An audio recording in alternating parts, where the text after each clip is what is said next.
Math solutions for everyone. Good morning. Lecture number 17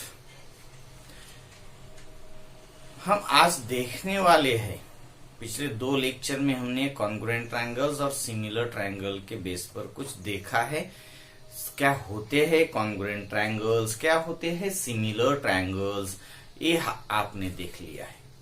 अब इस lecture में हम देखने वाले हैं tests of similarity of triangles. Tests of similarity of triangles. पहली टेस्ट होती है A test. Angle test of similarity of triangle.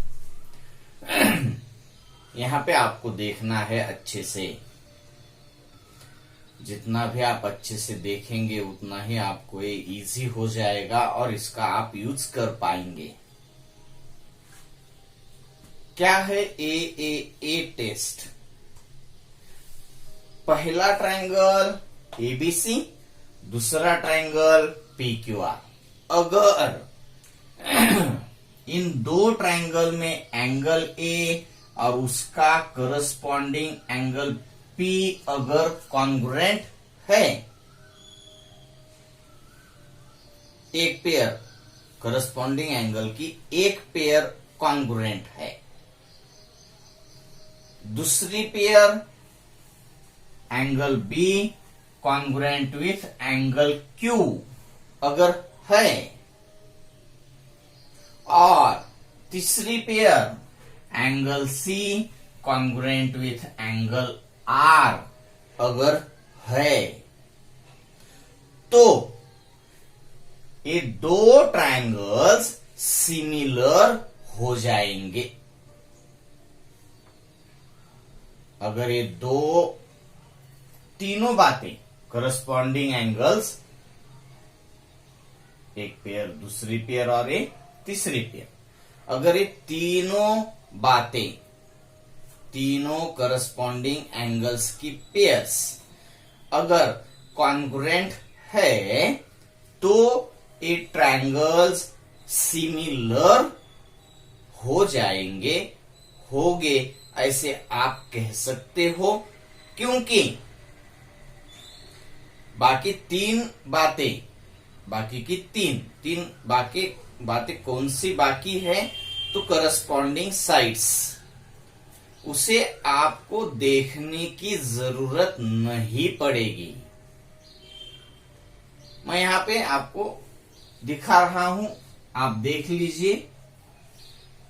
In triangle A B C and triangle P Q R, उसमें पहला एंगल कॉन्ग्रुएंट है, पहले angle की pair, दूसरे angle की पेयर भी कॉन्ग्रुएंट है, और तीसरे एंगल की पेयर भी कॉन्ग्रुएंट है।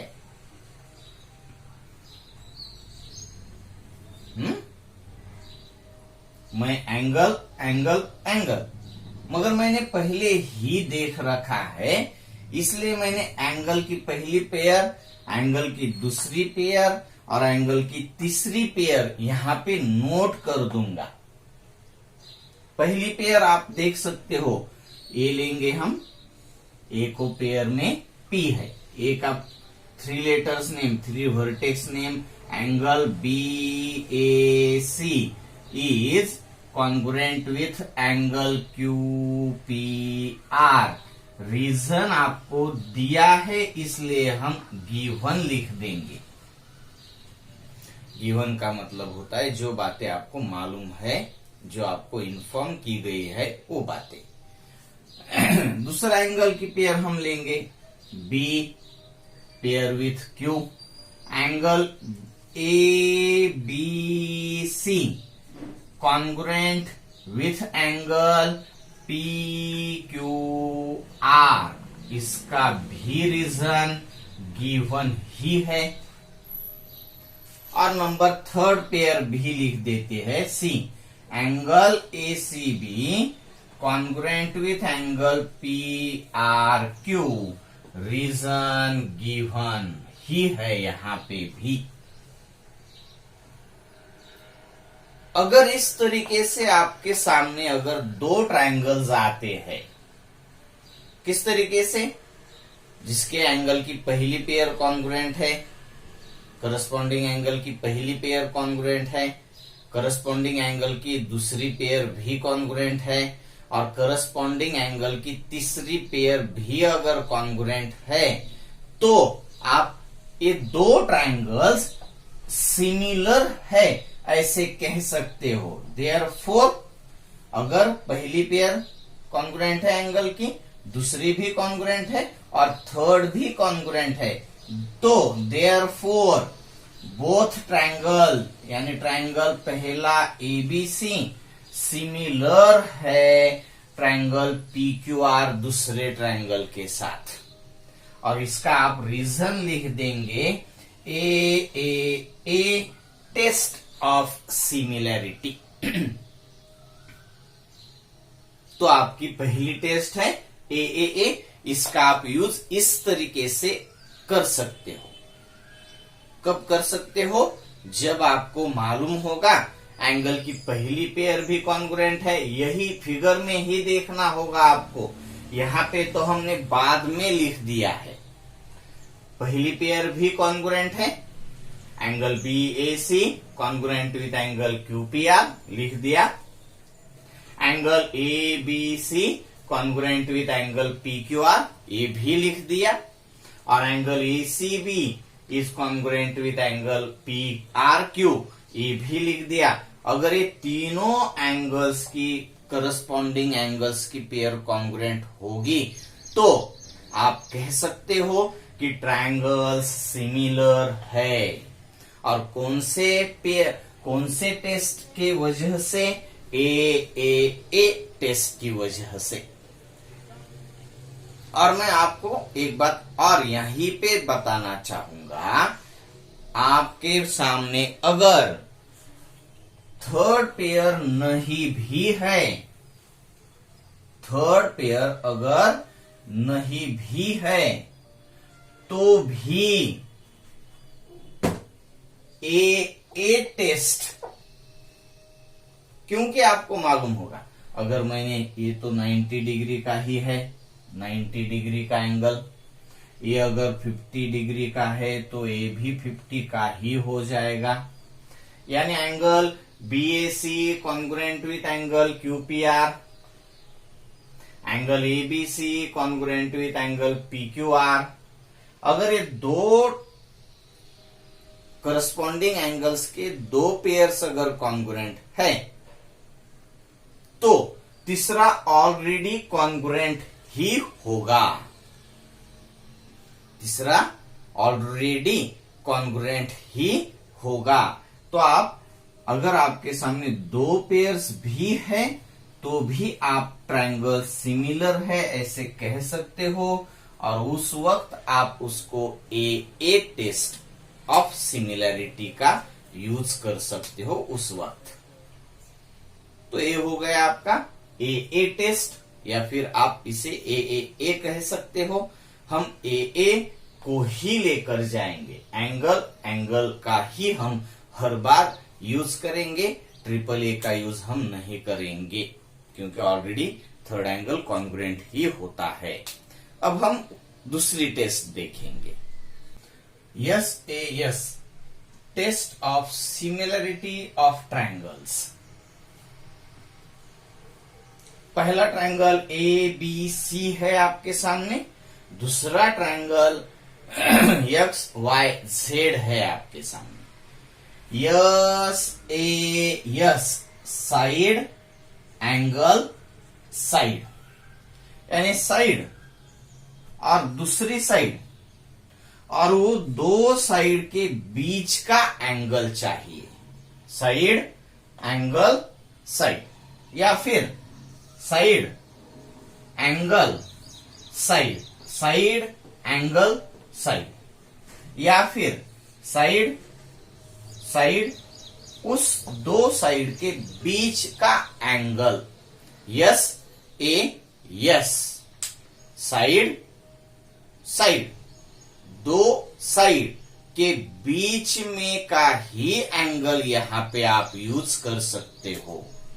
ये ट्रायंगल आपने अगर ले लिया, ए साइड ले ली और ए साइड ले ली, तो आपको एंगल यही लेना पड़ेगा। ये एंगल आप यूज नहीं कर सकते, ये भी एंगल आप नहीं यूज कर सकते। क्यों? साइड एंगल साइड के ही हिसाब से आपको देखना है। ए साइड और ए साइड ले ली तो इन दो साइड के बीच का ही एंगल आप देख सकते हो, साइड एंगल साइड। हम यहां पे देखेंगे और अब आपको सिमिलर ट्रायंगल की प्रॉपर्टीज मालूम होनी चाहिए।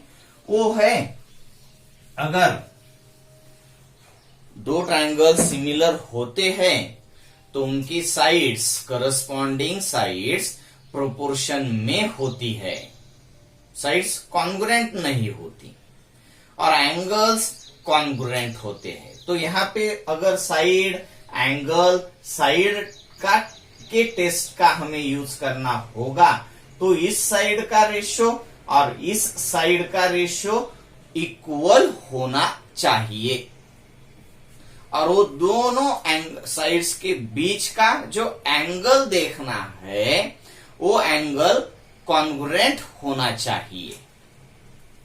ठीक है, तो हम यहां पे देख लेते हैं। In triangle A B C and triangle X Y Z, side angle side, पहले साइड का प्रोपोर्शन लेंगे हम A B by X Y, A B by X Y equal to 4/2 यानी 2/1। अब तीसरे साइड जो आपको देखनी है उसका भी रेशियो 2/1 ही होगा, तभी आप कहेंगे कि पहले साइड का रेशियो और दूसरे साइड का रेशियो इक्वल है, यानी साइड्स प्रोपोर्शन में है। अगर नहीं होंगे तो आप इस ट्रायंगल को सिमिलर नहीं कह पाएंगे। मगर दूसरा बात देखनी है तो एंगल, एंगल कौन सा है यहाँ पे? Angle A B C congruent with angle X Y Z, इसको आप रीजन लिख सकते हो गिवन, और उसके बाद साइड आपको देखनी है, side B C by side Y Z equal to 8/4 यानी 2/1। तो आपको मालूम हो गया होगा साइड्स प्रोपोर्शन में है, और वो दोनों साइड के बीच का एंगल कॉन्ग्रुएंट है, तो ये दो ट्रायंगल्स कॉन्ग्रुएंट सिमिलर हो जाएंगे। Therefore triangle A B C similar with triangle X Y Z by S A S test of similarity.